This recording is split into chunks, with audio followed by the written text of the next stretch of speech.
is Michelle Ramos, and here are your headlines for April 1st, 2019. Only a few of Ontario's 25 licensed pot retailers are expected to open today. However, many of them aren't quite ready for opening day. It was only months ago that a lottery system determined which retailers would be able to sell cannabis in Ontario. Honey Pot Cannabis seems to be the only shop in Toronto to meet its target opening. The store, located on Queen Street West and University Avenue, is expected to have a long lineup and even possible cannabis shortage.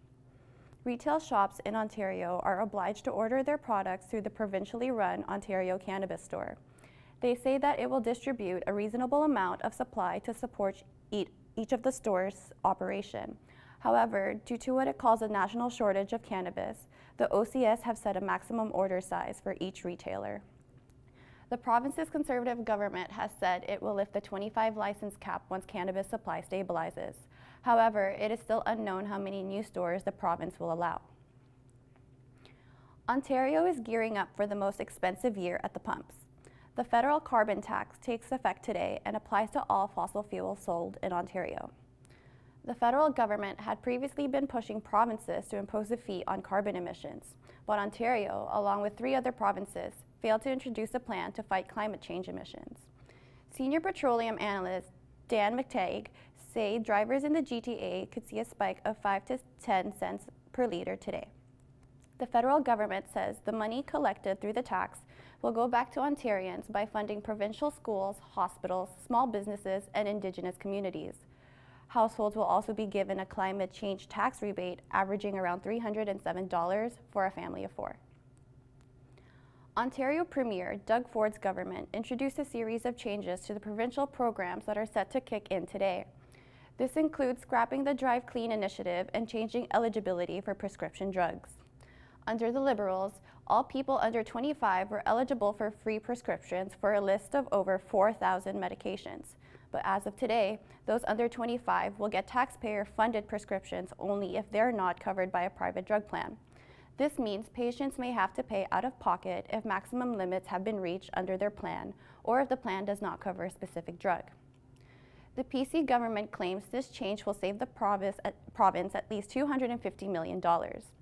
Drive Clean was scrutinized after the initiative made the government millions of dollars, even though it was supposed to be revenue neutral. Under the program, drivers had to get emissions testing every 2 years. Ford announced the program's cancellation last September, declaring it outdated. The cancellation of Drive Clean will save taxpayers $40 million a year, according to the provincial government.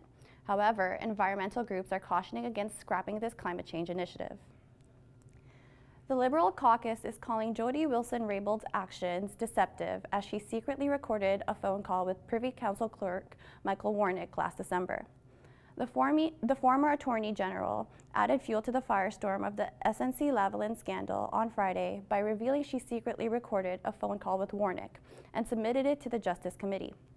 The 17-minute recording stands by Wilson-Raybould's testimony on February 26 to the House of Commons Justice Committee, in which she alleged that Warnick hinted that her job as Justice Minister would be in trouble if she didn't intervene with the criminal prosecution of SNC-Lavalin. Warnick's lawyers deemed Wilson-Raybould's recording as inappropriate. The Law Society of Ontario prohibits lawyers from recording calls with clients without the client's immediate permission. Wilson-Raybould has provided this evidence to further bolster her testimony, in which she details how she received threats to politically interfere with the criminal prosecution of the Quebec construction and engineering giant. Trudeau's former Principal Secretary, Gerald Butts, has provided information to the Justice Committee yesterday in response to the Wilson-Raybould phone call recording. Over in China, 30 firefighters were killed while tackling a huge forest fire in the southwestern region of Sichuan. According to the Chinese Emergency Ministry, fire crews had been battling the blaze in the mountains yesterday when a change of wind direction caused a huge fireball to trap them. Contact with 30 firefighters were lost and are confirmed dead when their bodies were retrieved from the mountain today. According to state media, about 700 firefighters had been trying to control the flames in a remote area of Muli County. A separate forest fire in the northern province of Shanxi was brought under control on Sunday after burning for 2 days. No casualties were reported from that fire, but at least 9,000 people were forced out of their homes. And that's it for your news today. I'm Michelle Ramos for skedline.com. Thanks for watching.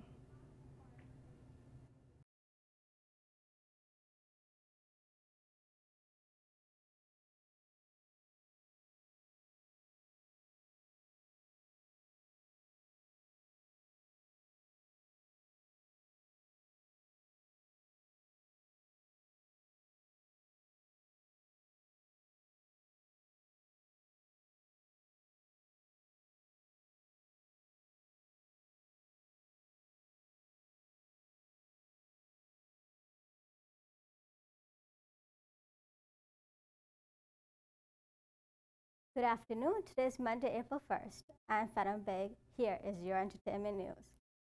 U.S. Grammy-nominated rapper Nipsey Hussle is dead after he was shot outside his LA clothing store last night. His 33-year-old Hussle was shot multiple times. 2 other men were wounded. Big Canadian producer Boy Ida Issa Rae posted their condolences and memories on social media. Hussle often talked about being in a gang when he was a teenager. As a celebrity, he was well known as a community organizer. The movie Annie with an E has swept the Canadian Screen Awards. The CBC production based on Lucy Maud Montgomery's Annie of Green Gables won 7 awards during last night's show. Lead actress Annabeth McConaughey accepted the award by encouraging others, quote, every young person who doubts their voice, their mind, and their power. Actor Stephen James from Homecoming gave a shout out to the hometown Scarborough. Quote, I want to tell you that your craziest dreams, your wildest imaginations are all possible, no matter where you are, no matter where you came from, Scarborough to the world.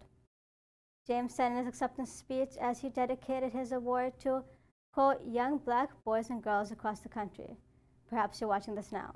Homecoming, which also stars Julia Roberts, is about a caseworker in a facility that helps soldiers transition to civilian life.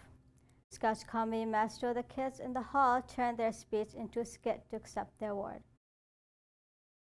The NCAA has honored hip-hop artist Jay-Z. Jay-Z, who attended the Image Awards with superstar wife Beyoncé, has won the NCAA Image Award for his public service. Jay-Z cracked a joke and dedicated the award to his grandmother, Haiti White. Quote, it's not the amount of years in your life, it's the amount of life in your years that counted then, Jay-Z said, quoting President Abraham Lincoln. For more NCAA news, let's go to Matthew Teixeira, who also has all your March Madness in sports. Over to you, Matt. Hello and welcome to Skedline. I'm Matthew Teixeira, bringing you your sports news. In March Madness news, tournament favorite Duke lost a close game to Michigan State.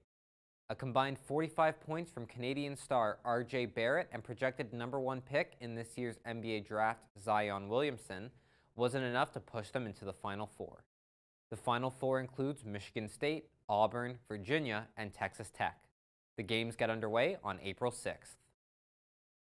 Yesterday, the Canadian Women's Hockey League abruptly announced that they will be ceasing operations as of May 1st, following 12 seasons. Reactions have been pouring in from around the league, with many people disappointed and upset. As of right now, no one is sure what will happen with professional women's hockey in Canada, but speculation exists that the NWHL may bring in Canadian teams. Feel old yet? The first player to be born in the year 2000 has made his debut in the MLB. Elvis Luciano, 19-year-old Blue Jays pitcher, made history when he relieved Javi Guerra in the 7th inning. He had a debut to remember, giving up 0 runs and only 1 hit in 1 1/3 innings.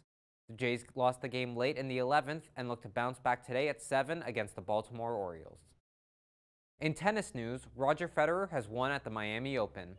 He defeated John Isner in straight sets to win his 4th Miami title. The final 4 players in the tournament, however, showed some Canadian pride as Felix Auger-Aliassime and Denis Shapovalov were both defeated in the semifinals. A potential all-Canadian finals was in the cards and would have been a great moment in what has been a huge year in Canadian tennis.